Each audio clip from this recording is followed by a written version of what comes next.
morning, y'all. Good morning, Karen. The way spirit moves. So for the past few weeks, I've been on spiritual sabbatical. And by spiritual sabbatical, I mean that's positive framing, and me being on the truth, I haven't been working. So I've been using this time to be with spirit, to see what spirit has for me. And everything's working out.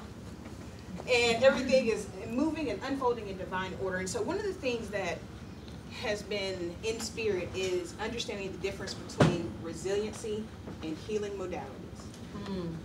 Between resiliency and healing modalities. So in our lives, we deal with so many different setbacks. We deal with pain. We deal with injury. We deal with transitions.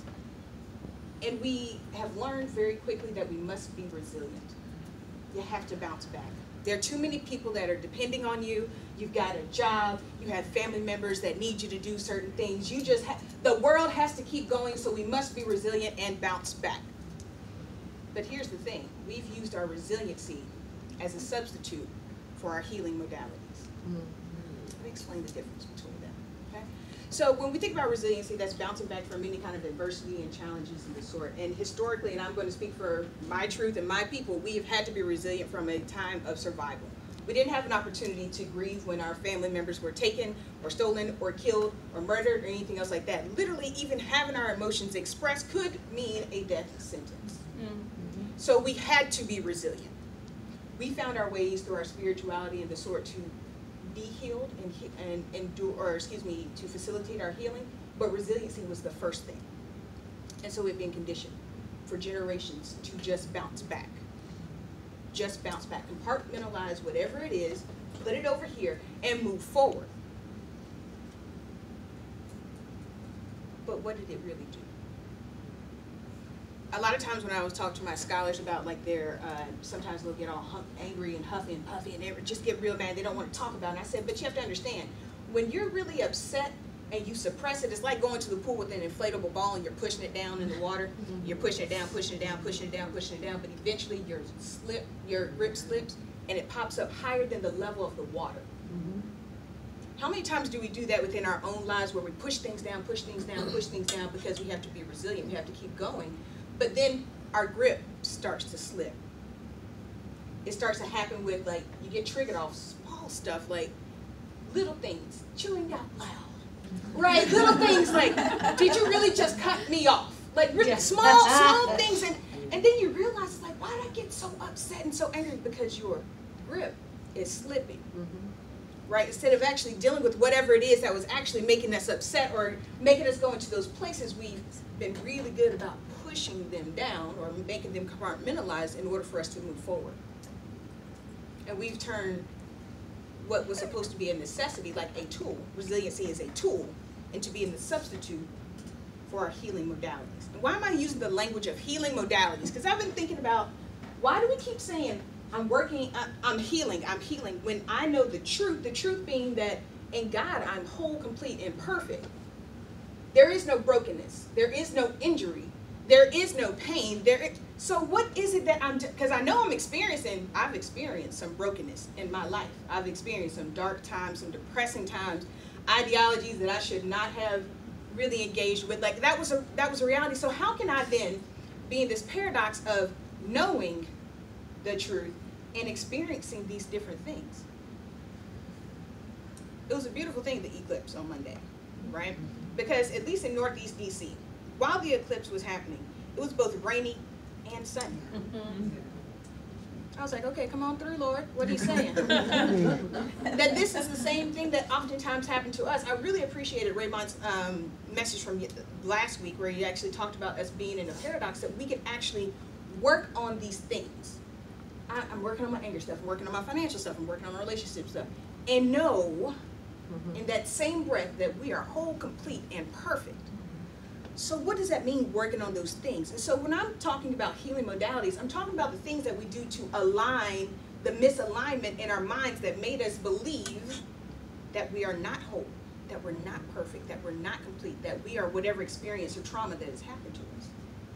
Right? Because that's what it really comes down to, because the truth doesn't change, no matter how you feel or what you think. The truth is what it is. So what do we do in our lives? What are our healing modalities to get us back aligned to knowing that truth? Because when we know that truth, we breathe that truth, that becomes our conviction. A conviction is a state of being. So if you know that you are whole, that you are complete, that you are rejuvenated and restored, and you believe that and you know that, it has to manifest truly in your life. Sorry, that George came out. In your life, right? And so that being the case, and you know that this is true, because those same things that used to trigger you just don't get you in the same ways. When you think about those individuals that caused you harm, you can actually extend compassion and love to them. We've come a long way, right? And so all that to say is that we have to move past just being resilient. That is a tool. Resiliency is a tool.